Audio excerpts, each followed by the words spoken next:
આજે વેગળો ગામે ખેડૂતોનું મહાસંમેલન થયું, શું કહેશો સંમેલન? વેગડો ગામે અમે ખેડૂતનું સંમેલન બોલાવ્યું હતું. હમણાં ઘણા દિવસથી કોઈ ખેડૂત બહુ ભેગા થતા અને દરેક ગામમાં કંપનીવાળાએ કામ ચાલુ કરી દીધું હતું અને કોઈને આગોતરી જાણ કર્યા વગર કોઈ પણના ખેતરમાં ઘૂસીને લોકો ઊભા પાકમાં જીસીબીથી ખાડા ખોદીને એને કામ ચાલુ કરી દીધું હતું. એટલે અમે નક્કી કર્યું કે એક ખેડૂતની મિટિંગ એવી રાખી.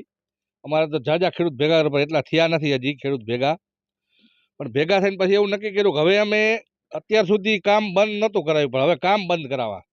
કારણ કે આ લોકો દરેક હળવદ તાલુકાના લગભગ દરેક ગામમાં કામ ચાલુ કરી દીધું છે. હવે એનું કામ અટકાવશું, કારણ કે કેવું છે કે નાક દબાવશું ને તો મોઢું ખોલશે. અમને એને ROW એટલે કે જે તાર જે નીકળે ને એના જે વળતર ખેડૂતને મળે છે એમાં બધાને અસંતોષ છે. એ વળતર વધારવા માટે બીજા નંબરમાં જે પાકનું નુકસાન થાય છે એ લોકો પાસે હજી નક્કી જ નથી કે અમને કેટલા ખેડૂતને વળતર ચૂકવવાનું છે. એમની પાસે કોઈ લેખિતમાં કોઈ GR નથી. એ લોકો એમ કહે છે કે SDM સાહેબ અમને લખીને આપશે, એમને પાવર છે.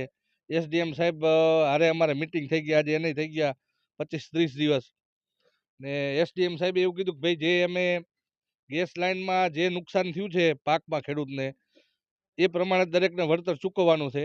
એ વાતને આજે થઈ ગયા 25 દિવસ પણ આ લોકો SDM પાસેથી લેખિતમાં લખાણ લાવ્યા નથી અને ખેડૂતને કોઈ જાતનું લખાણ દેખાડતા નથી કે તમારા ખેતરમાં આજે આટલું નુકસાન થયું છે, પાકમાં આટલી જમીન બગડી છે, તો તમને 1 વીઘા દીઠ કેટલા પૈસા મળવા જોઈએ.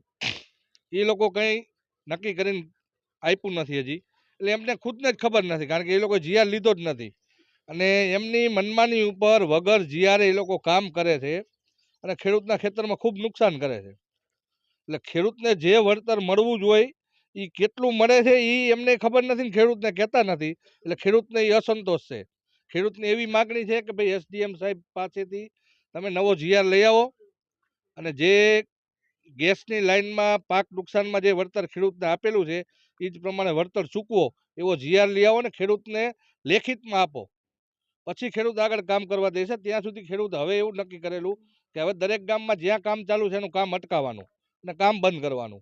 અને આવનાર 2-5 દિવસની અંદર બધા ખેડૂતો આજે એમ નક્કી કર્યું છે કે ભાઈ હળવદ સિટીની અંદર એક ખેડૂતની રેલી કાઢવાની, ટ્રેક્ટર રેલી હળવદ સિટીમાં થઈને રેલી નીકાળવાની અને મામલતદાર કચેરીએ જઈને આવેદન આપવાનું છે કે ભાઈ અમને જે આ ROW એટલે કે જે તાર નીકળે છે એના GRમાં જે ખેડૂતને વાંધો છે, બીજા નંબરમાં પાક વળતરમાં વાંધો છે, એ તમે બધું લેખિતમાં ખેડૂતને આપશો તો ખેડૂત કામ કરવા દેશે, નકર ખેડૂત કોઈ કામ કરવા દેશે નહીં.